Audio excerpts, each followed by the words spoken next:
This is the last one, and the engine should drop. So, using a 14mm again, with a 14mm on the other side, just holding it up.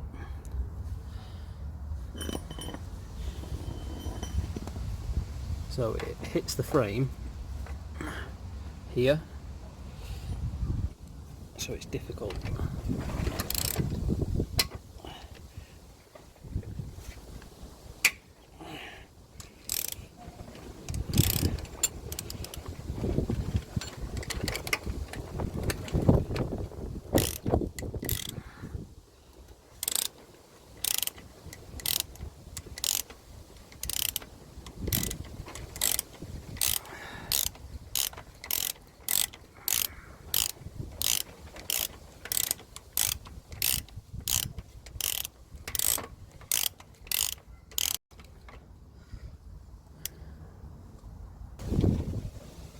So I've just put something on there, so when the engine drops, it drops onto this.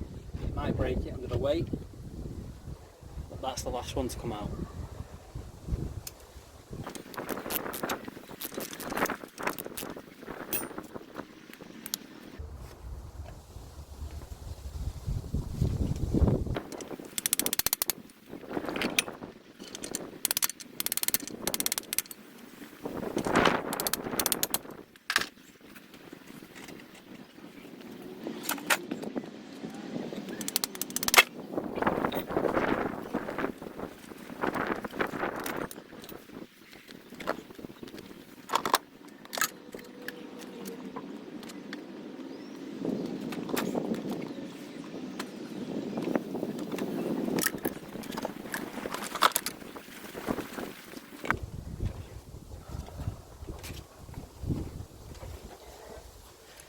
Et voila, it's out.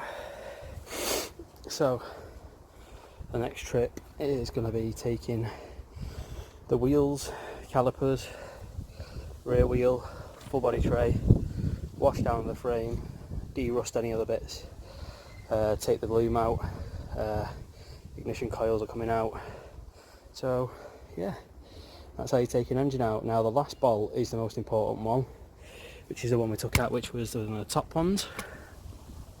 Now these fittings here are very difficult to get your wrench round, so I always use a socket set with an extension, and it always helps. But I always take out the front ones first, which is that lower one, that one there, and then I take out the bottom one, which is a supporting one as well. Now the top one, it will only come out forwards like that, so it'll drop forwards. That's always, I feel, the best way to do it. So this is how we're going to take the intakes off, so we can get rid of all these air pipes. We're going to take off the oil feed pipes and also the radiator on the front. That's more or less stripping everything off. Now this part is very, very difficult, as I have already done a video on this. If you just look through my videos, you'll find that some of these got stuck in the headers in the bolts that go for the intakes. Now these bolts have been changed by the looks of it, so they're quite new. They're a 10mm. Sometimes they come with a spline fitting, and they're very, very hard to get out, and they sometimes round off. I had this instance even a couple of weeks ago, and what generally tends to happen is you have to take it to a machine shop. They'll drill out the actual the rest of the bolt because it rusts in. So what I always try to do with these is I always put a little bit of copper grease around them once I put them in. So I'm just going to take these out now and strip the rest of the engine down.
Now these are a 12mm.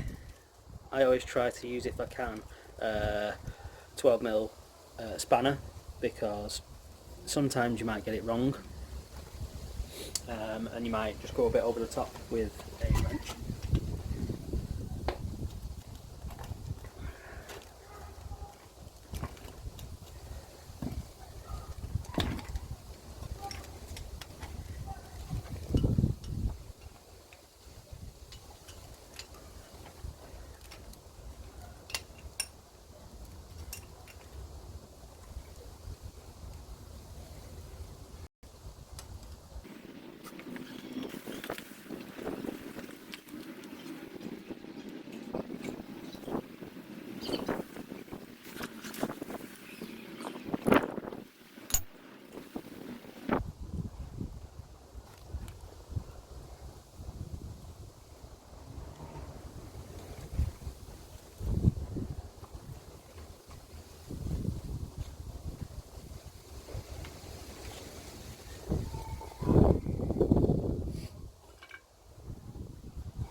And that's the engine strip so far. Now what I am going to do is this piece here, it comes off here.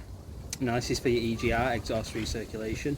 I'm going to take these off and I'm going to make a plate to go behind it, so I can blank it off totally. Once I've done that, then I'll reinstall it so you don't have this unsightly little piece of metal there. So I'm going to take that completely off.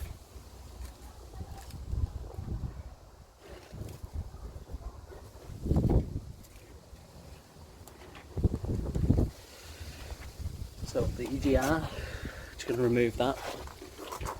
This one will be a 10mm, or as you can see there, it's a Phillips. I think it's going to be easier with these.